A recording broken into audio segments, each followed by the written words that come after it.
보물이 있는 곳에는 마음이 많이 머뭅니다.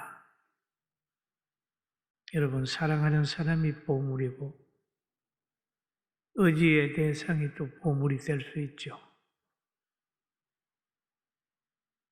방학 기간에 보면 저 시골로 아이들을 보낸 엄마가 아침 저녁으로 전화를 하지요. 전화도 안 하다가 자녀가 가 있으면 늘 마음이 거기 가 있어서 어머니 잘 계셨습니까? 온 마음이 아이가 가 있으니까 자꾸 마음이 글로 가는 거죠. 또 보면은 군인에 관심이 없다가도 아들이 군대 가면은 군인만 보면 아들 생각하고 군에서 무슨 문제가 있다 그러면 가슴이 철렁하고 그러잖아요.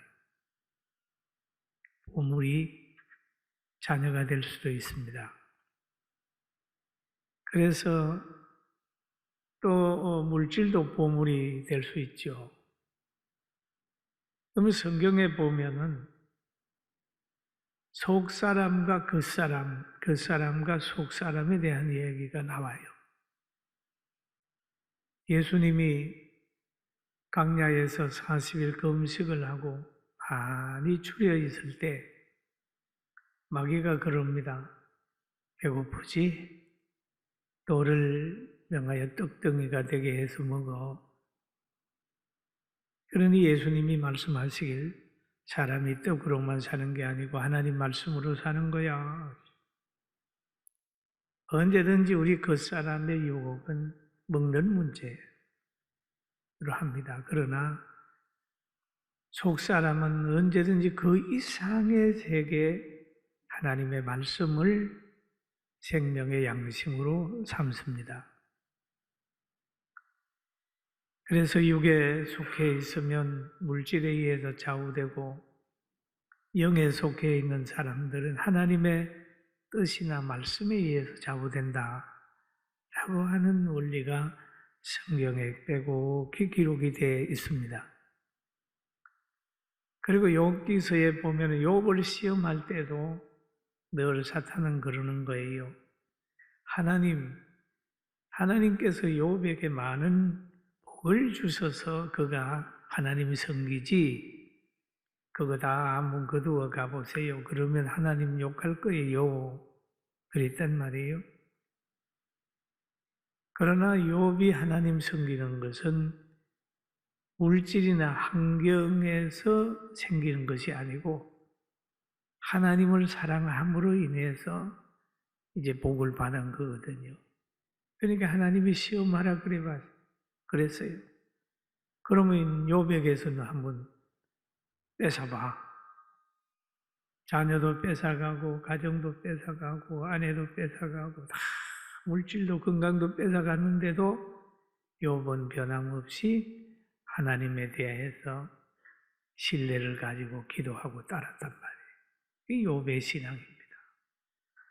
사랑하는 성도 여러분, 우리 마음이 예수님께 머물고 우리 마음이 진리 안에 거하고 우리 마음이 늘 심령 천국을 이루면서 살게 되는 그런 신령한 복을 받게 되기를 주의 이름으로 축원합니다. 그런데 오늘 누가복음 12장에 보면 예수님과 한 사람의 대화 내용이 나와요. 예수님이 공생의 기간 동안에 하나님의 말씀을 전하고 있는데 한 사람이 예수님에게 다가와서 말합니다. 예수님, 우리 형님에게 얘기해가지고 말씀하셔서 저에게 유산을 좀 주라고 그러십시오. 그랬단 말이에요. 여러분, 유산이라고 하는 것은 부모님이 자녀에게 물려주는 걸 유산이라고 그럽니다. 그럼 보통 부모님 모시고 있는 큰 아들에게는 3분의 2가 되고 작은 아들에게 3분의 1이 주는 걸로 동상계가 되어 있죠. 그런데 형님이 이걸 유산을 독식한 것 같아요. 그러니까 동생이 예수님 찾아가서 우리 형님에게 얘기해가지고 유산을 좀 나눠주라 그러세요. 그러니까 예수님이 말씀하기를 누가복음 12장 15절에 보면 삼가 모든 탐심을 물리치라. 사람의 생명이 그 소유에 넉넉한 데 있지 아니하니라. 그렇게 얘기합니다. 그러면 여기에서 주님은 형에게 가서 이렇게 얘기 안 했어요. 나는 그런 데 참여하는 게 아니야. 그러면서 탐심을 물리치라라고 하는 얘기를 하면서 말합니다. 소유의 넉넉함이 행복의 조건은 아니다. 생명의 연장의 조건은 아니다. 라고 하는 말씀을 하신 거예요. 그 다음에 예화를 하나 딱 들어주셨어요. 한 부자가 있는데 그 농사를 했는데 너무 풍년이 들었다. 풍년이 막 들어서 현재 있는 곳간에 쌓아놓을 수 없을 정도로 풍년이 들었어요. 그래서 그 곳간을 헐고 이제 다시 짓고 수확한 것을 창고에 가득히 채웠어요. 굉장한 많은 재산을 평생 먹고 마실 수 있는 환경이 되어버린 겁니다. 그래서 그는 누가복음 12장 19절에 이렇게 얘기를 합니다. 내가 내 영혼에게 이르되 영혼아 여러 해 쓸 물건을 많이 쌓아두었으니 편안히 쉬고 먹고 마시고 즐거워하자 하리라. 즐거워하자. 야, 내 영혼아 지금 곳간이 차고 넘치게 되니까 평생 먹을 수 있는 것이다. 내 영혼아 평안히 있고 즐거워해라 라고 하는 그런 말을 합니다. 여러분 우리도 이런 사람들을 종종 보지요. 은행에 막 평생 먹을 재산이 돈을 가지고 있고 또 은행에서 나오는 이자만 해도 나는 평생 살 수 있어. 또 집을 많이 가지고 있는 사람은 세만 받아도 나는 평생 살 수 있어. 뭐 이렇게 생각하고 만족하게 사는 사람도 있을 수 있을 거예요. 오늘 이 부자가 말하는 겁니다. 내가 내 영혼에게 이르되 영혼아 여러 해 쓸 물건을 많이 쌓아두었으니 편안히 쉬고 먹고 마시고 즐거워하자. 여러분 편안히 쉬고 먹고 마시고 즐거워하는데 이런 인간의 누림은 물질에 많고 적음에 있는 것이 아니라는 거죠.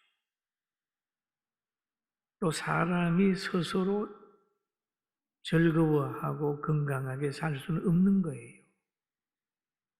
그러니까 이 비유 속에서 누가복음 12장 20절에 이렇게 표현합니다. 하나님이 어떻게 얘기를 하냐면 하나님이 이르시되 같이 한번 보실까요?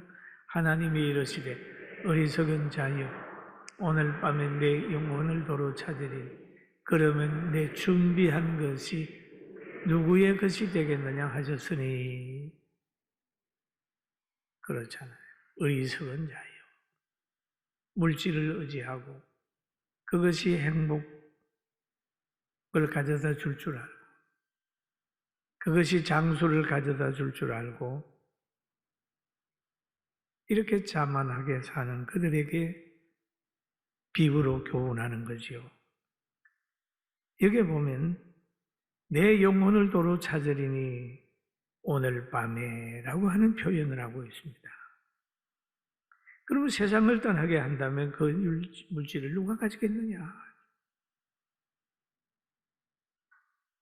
그러면서 자기를 위하여 재물을 쌓아두고 하나님께 대하여 부유하지 못한 자가 이와 같으니라.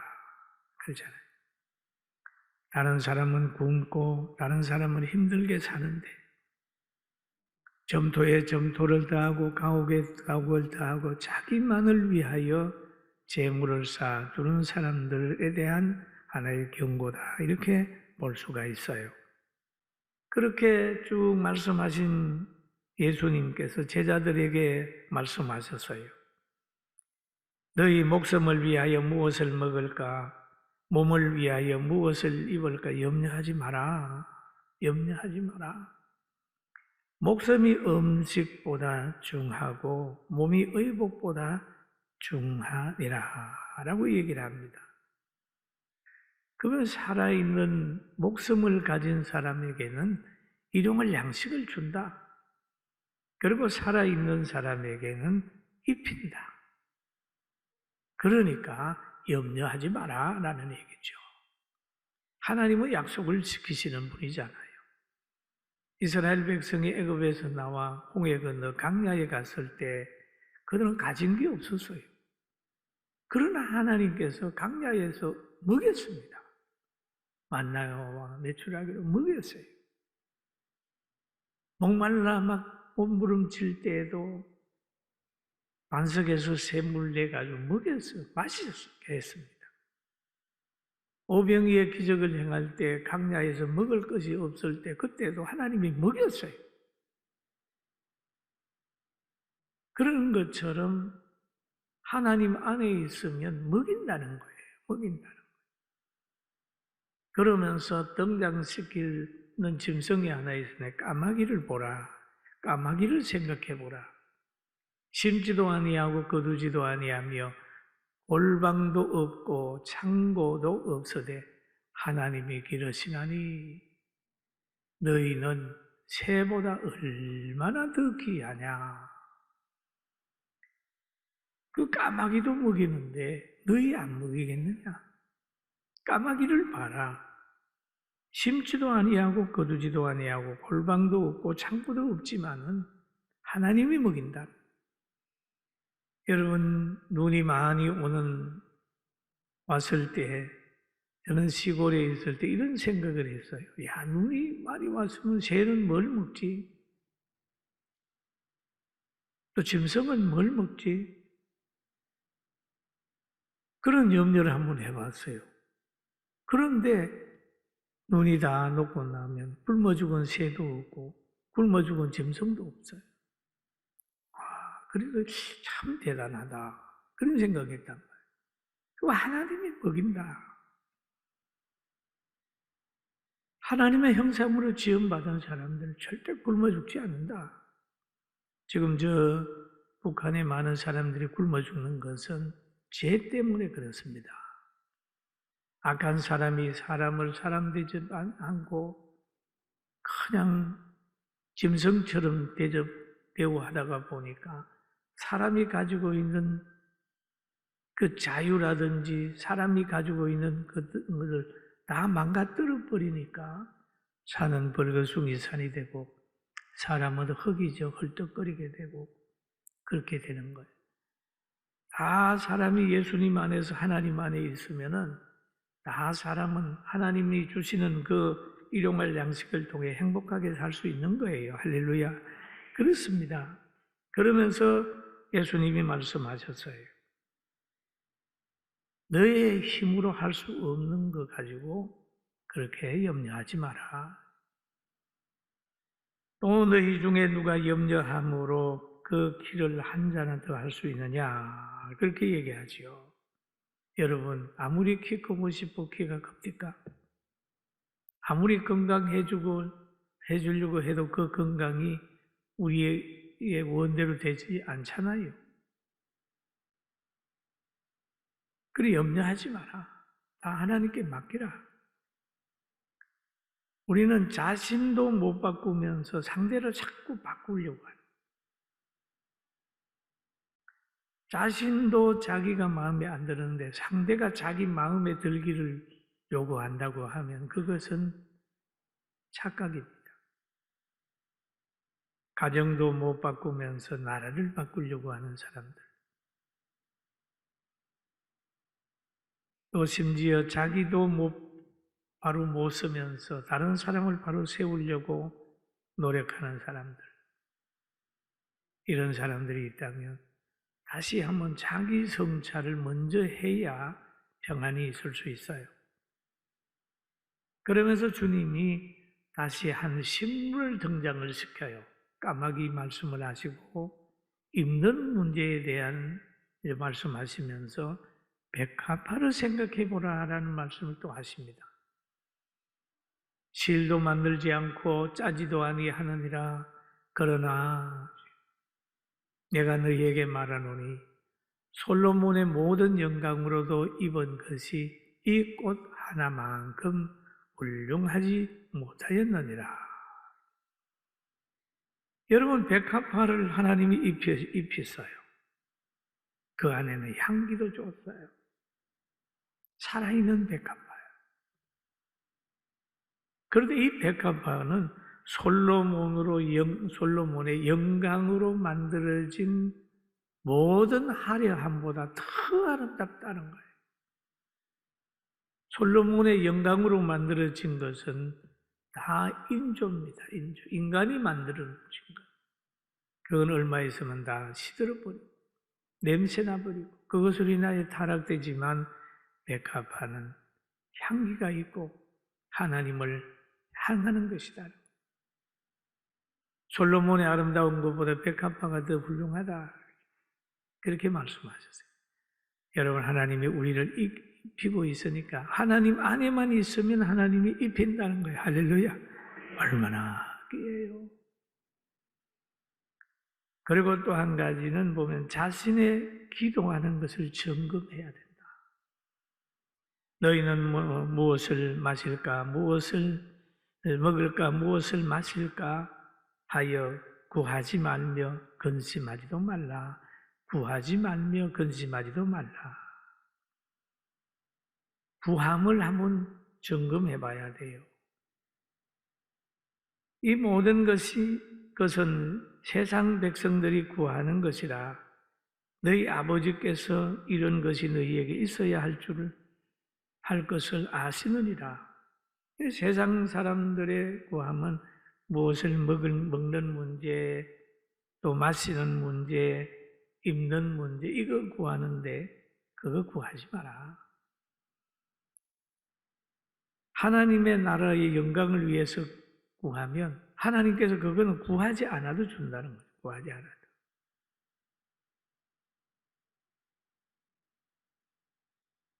그런 것처럼 우리가 하루 일과를 가만히 보면 기도를 다 해놓고 나서 여러분 적어보십시오.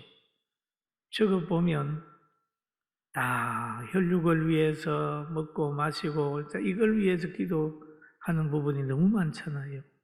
이방인들이 요구하는 거 그걸 많이 요구한다.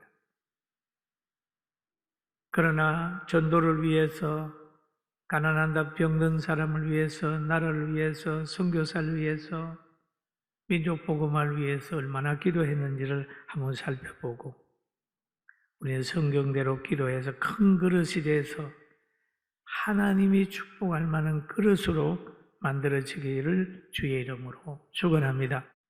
그리고 예수님의 기도도 가만히 보면요, 예수님께서도 그러는 겁니다. 아버지여, 이 잔을 내게서 지나가게 하옵소서. 그러나 나의 원대로 마옵시고 아버지 원대로 되길 원하나이다. 그렇게 했단 말이에요. 언제든지 하나님의 뜻대로 기도했더니 하나님이 알아서 십자가를 지게 되니까 나중에 사망의 권세를 이기고 부활시키는 그런 기적을 베풀어 주셨습니다. 그래서 예수님은 그러는 거예요. 제자들에게 누가복음 12장 31절에 다만 너희는 그의 나라를 구하라. 그리하면 이런 것들을 너희에게 더하시. 이런 것들, 이방인들이 서고 추구하고 필요로 하는 것들을 주신다고 얘기를 했으니까 우리도 그 나라와 의를 위하여 기도하게 되기를 주님의 이름으로 축원합니다. 할렐루야. 그래서 오늘 성경에도 보면 그럽니다. 예수님께서 12장 32절에 작은 무리여 무서워 말라 너희 아버지께서 그 나라를 너희에게 주시기를 기뻐하니라 라고 한 말씀을 하고 계십니다. 적은 무리. 여러분, 적은 무리라고 낙심할 거 없고 예수를 두려워하지 마라. 세속의 권력을 두려워하지 말고 언제든지 하나님께서 나와 함께 한다는 것을 깨달으면서 담력을 가지고 나아가게 되길 주의 이름으로 축원합니다. 그리고 나의 보물이 뭐냐라고 하는 걸 생각해 봐야 돼요. 나의 보물이 어디에 있느냐 하는 것도 생각해 봐야 됩니다. 오늘 누가복음 12장 33절 우리 같이 한번 읽어볼까요? 너희의 소유를 팔아 부재하며 낡아지지 아니하는 배낭을 만들라 곧 하늘에 둔 다함이 없는 보물이니 거기는 도적 가까이 하는 일이 없고 좀도 먹는 일이 없느니라. 아멘. 여기에 성경에만 부자 청년이 나옵니다. 부자 청년. 부자 청년은 돈이 많아요. 그런데 돈이 많은 것 가지고는 만족이 없잖아요. 그래서 돈 있는 사람들의 특징이 보면 정치하려고 그러고 돈 있는 사람들이 때로는 타락하기도 하고 돈 있는 사람들이 때로는 마약에 손을 대는 사람도 있어요. 만족이 없거든요. 돈 가지고. 이 부자 청년 자체도 보면 영생에 대한 관심이 많았어요. 예수님을 찾아갑니다. 예수님, 어떻게 하면 영생을 얻느냐 물어봅니다. 그러니까 예수님께서 가만히 보니까 이 친구가 돈이 많이 가지 재산이 많아요. 이 재산 같이 섬길 수는 없으니까 너 팔아서 가난한 사람에게 나누어 주고 넌 나를 따르라 라고 얘기를 합니다. 그런데 이 부자 청년은 자기가 가지고 있는 물질이 너무 많아서 그걸 포기하지 못해가지고 예수님 따르지 못하고 근심하며 돌아가 버렸습니다. 근심하며 갔다. 그는 어떻게 됐을까요? 그도 늙고 병들고 나이 많아서 죽었을 겁니다. 그럼 어디 갔을까요? 영원하지 않는 것이 우리가 많이 가지고 있다가 보면 그것이 주님을 따르는데 굉장히 시험거리가 될 수도 있어요. 여러분, 우리는 부자 청년이 되지 말고 누구나 부자 청년 될 수 있어요. 명예를 버리지 못하고 자존심을 버리지 못하고 자기의 어떤 걸 버리지 못해서 신앙생활하다가 좌절하고 낙심하는 사람이 있어요. 여러분, 우리는 그러지 말고 영원한 하나님의 나라를 생각하며 예수님 잘 따라가서 가정을 아름답게 만들고 영원히 행복하게 살게 되기를 주의 이름으로 축원합니다. 아멘. 그럽니다. 여러분의 보배가 뭡니까? 보배가 많잖아요. 가족이 보배잖아요. 보물이잖아요. 가족이. 물질도 필요하잖아요. 그러나 모든 것들은 영원하지가 않다는 거죠. 그러니까 행복한 가운데서 영원한 하나님의 말씀을 다 의지하고 두려움을 떨쳐버리고 근심하지 말고 나가는 겁니다. 그래서 여기에서 그런 말을 하지요. 잠언서 11장 25절에 보니까 구제를 좋아하는 자는 풍족하여질 것이요 구제를 하라. 여러분 여기서 구제하는 거 열심히 하면 하나님께서 풍족하게 한다는 거죠. 풍족하게. 그 다음에 남을 윤택하게 하는 자는 자기도 윤택하여 지리라. 절대 남을 헐뜯지 말고 남을 윤택하게 만들고 구제 잘하게 되는. 그렇게 될 때에 하나님께서 갚아준다고 말씀이 있고 너희 보물이 있는 곳에는 너희 마음도 있으리라. 보물이 어디 있을까요? 보물을 어디에 갖다 둘까요?